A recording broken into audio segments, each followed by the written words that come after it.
Back here in Port St. Lucie with the New York Mets, 30 clubs in 15 days. With Mark DeRosa, I'm Robert Flores. D-Row, lost in the disappointment and all the things that went wrong with this Mets team was the season Francisco Lindor had. Yeah. 30 homers, 30 stolen bases, just the fourth 30-30 season in team history.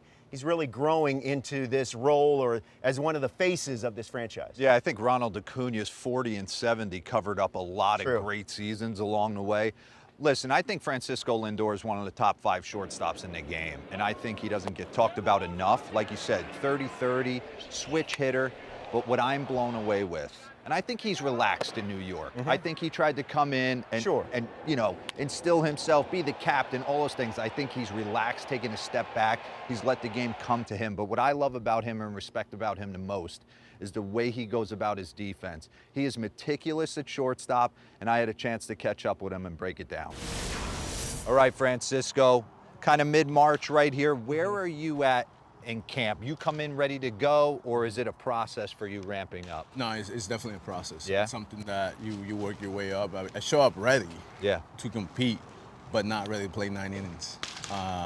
So it's definitely a process. You start slow, you work your minutes, your innings, you work, your at-bats, everything up into 9 innings back to back. Yeah, you got to be proud of what you accomplished last year. There was a couple guys who had some monster seasons that I think covered up the fact that you were 30-30. How proud are you with that offensive production? I was happy. I was definitely happy. I mean, it's one of those where you put in the work, you put in the time, and everybody contribute to it, especially keeping me healthy. It's one of those where you wish you were in the playoffs. Yeah. So in my mind, a good individual year, but I felt like it wasn't a good overall year. Overall season. All right, I want to talk about your defense. I came up as a shortstop. I coached the young kids at home. I think you're one of the best defenders in the game, and you're one of the most fundamentally sound, and I've watched you on the backfield. First off, your drip game and swag game with your glove is off the charts. Yeah. Explain this one to me. Well, this one is a sunflower glove. This represents my wife's. I have multiple different gloves throughout the year.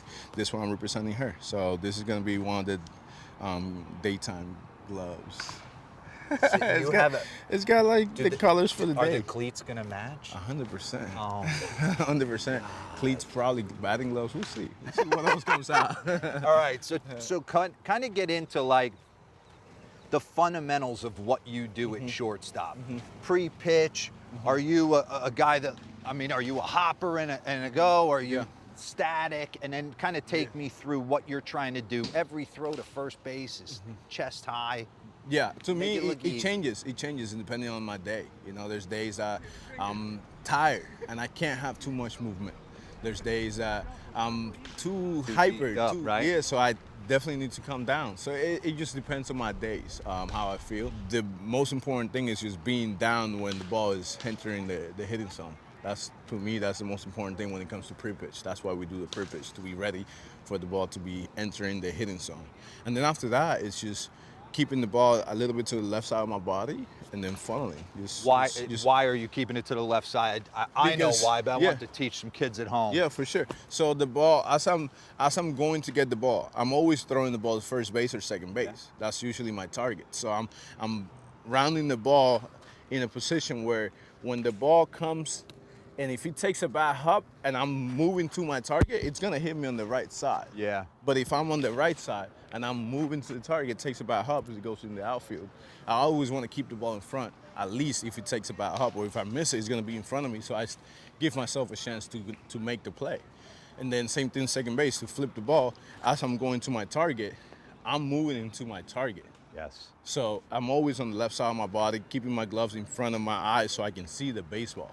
That's, to me, the most important thing. And then your throws to first base are so pinpoint. Are you one shuffle, two shuffles? I know it's predicated on the base runner. Yeah. For me, it's catch, step, throw. That's what I've been taught. Catch, step, throw.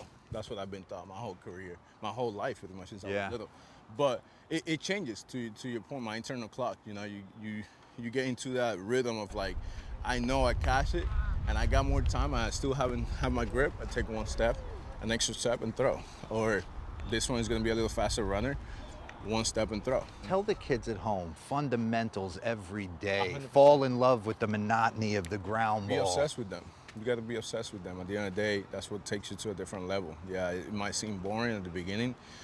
It's the best. I used to love this. 20 minutes of ground balls was like Christmas morning. Yeah, it really is. It's one of those where you, at the beginning, it seems boring. It seems like redundant, like you keep doing it over and over. But at the end of the day, you got to do it. Yeah. You got to do it. Because win 50,000 in Citi Field. Yeah, if you don't, you can zone them out. Yeah, and if you try to be too crazy with it, you might not do it. One of the best in the business, Francisco Lindor.